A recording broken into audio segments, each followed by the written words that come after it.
प्रिय दर्शकों, नमस्कार। हमारे YouTube चैनल गीता ज्ञान में आप सभी लोगों का एक बार फिर से स्वागत है। प्रिय दर्शकों, यह उद्धरण श्रीमद् भगवद गीता से है, जो एक महत्वपूर्ण हिंदू धार्मिक ग्रंथ है।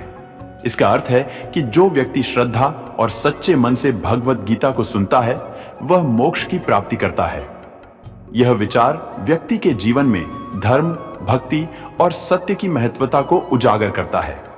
गीता में भगवान श्री कृष्ण ने रणभूमि में अर्जुन को जो ज्ञान दिया था, वह गीता में बताया गया है।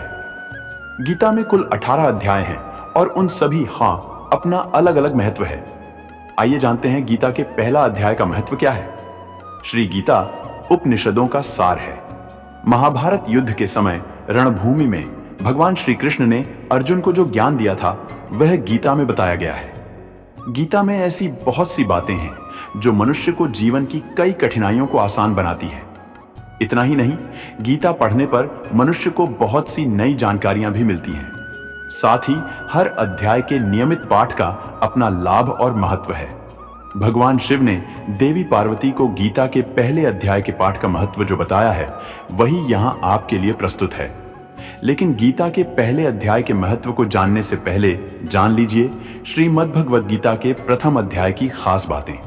गीता के पहले अध्याय का नाम अर्जुन विषाद योग है।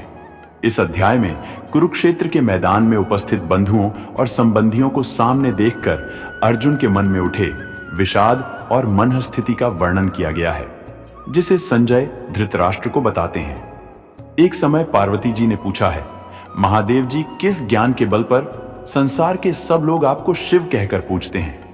मृगछाला ओढ़े और अपने सभी अंगों में शमशान की विभूति लगाएं, गले में सर्प और नर मुंडों की माला पहने हुए हो। इनमें तो कोई भी पवित्र नहीं, फिर आप किस ज्ञान से पवित्र माने जाते हैं? तब महादेव ने उत्तर दिया कि हे प्रिय, सुनो, मैं गीता ज्ञान को अपने हृदय में धारण करने से पवित्र माना जाता हूं। इस ज्ञान से मुझे बाहर के कर्म नहीं व्यापते। तब पार्वती जी ने कहा कि हे भगवान, जिस गीता ज्ञान की आप ऐसी स्तुति करते हैं, उसके श्रवण करने से कोई कृतार्थ भी हुआ है?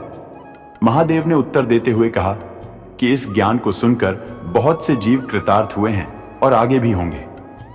मैं तुम्हें एक पुरातन कथा कहता हूं, तुम सुनो। एक समय पाताल लोक में शेषनाग की शैया पर श्री नारायण जी नैन मूंदकर आनंद में मग्न थे। उस वक्त भगवान के चरण दबाते हुए लक्ष्मी जी ने पूछा, हे प्रभु, निद्रा और आलस्य तो उन पुरुषों को व्यापता है जो जीव तामसी होते हैं, फिर आप तो तीनों गुणों से अतीत हो। आप तो वासुदेव हो, आप जो नेत्र मूंद रहे हो, इससे मुझके बड़ा आश्चर्य है। नारायण जी ने उत्तर देते हुए कहा, हे लक्ष्मी, मुझको निद्रा आलस्य नहीं व्यापता। एक शब्द रूप जो भगवद गीता है, उसमें जो ज्ञान है, उसके आकार रूप है। यह गीता शब्द रूप अवतार है। इस गीता में यह अंग है। 5 अध्याय मेरे मुख है, 10 अध्याय मेरी भुजा है, 16वां अध्याय मेरा हृदय और मन और मेरा उदर है, 17वां अध्याय मेरी जंघा है, 18वां अध्याय मेरे चरण है।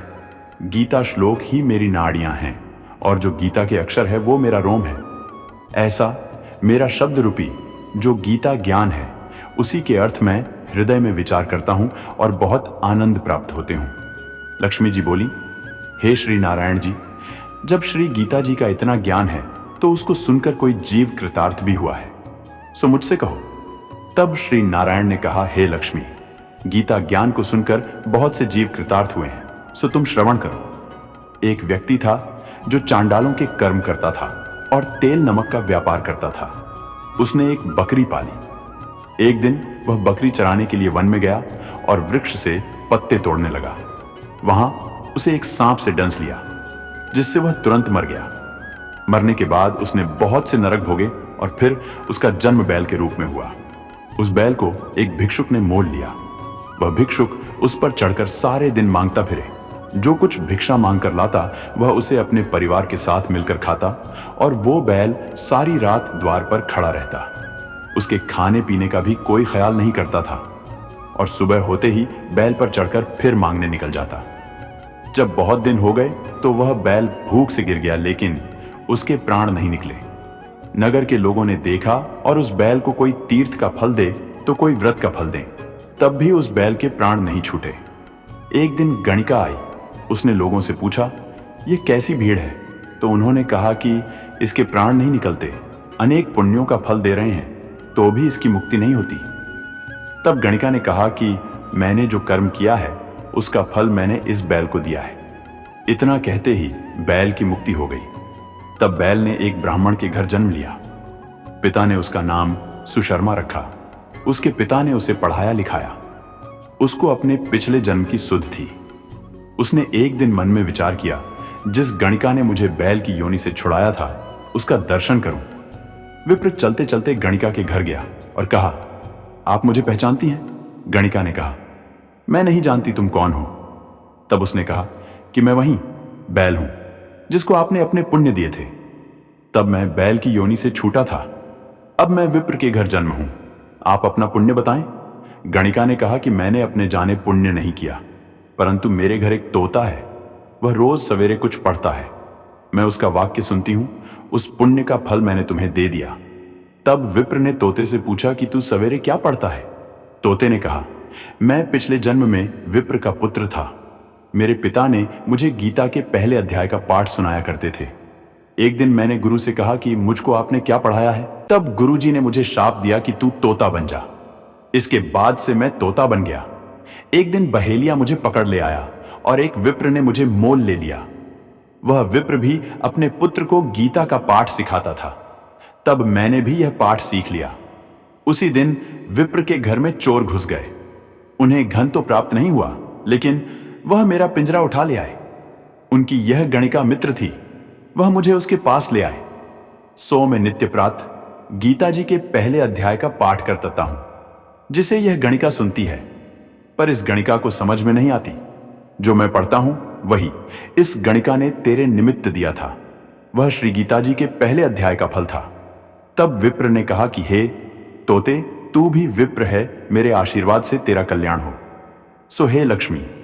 विप्र के इतना कहते ही वह तोता भी मुक्ति को प्राप्त हो गया। तब गणिका ने बुरे कर्म छोड़ भले कर्म ग्रहण किए और नित्य स्नान करके श्री गीता जी के प्रथम अध्याय का पाठ करना शुरू कर दिया, जिससे उसकी भी मुक्ति हो गई। दोस्तों, यह वीडियो अगर आपको अच्छी लगी हो तो वीडियो को लाइक शेयर करना ना भूलें। हमारे चैनल पर नए हैं तो चैनल को सब्सक्राइब जरूर करें। कमेंट में जय श्री कृष्णा, राधे राधे जरूर लिखें। जय श्री कृष्णा।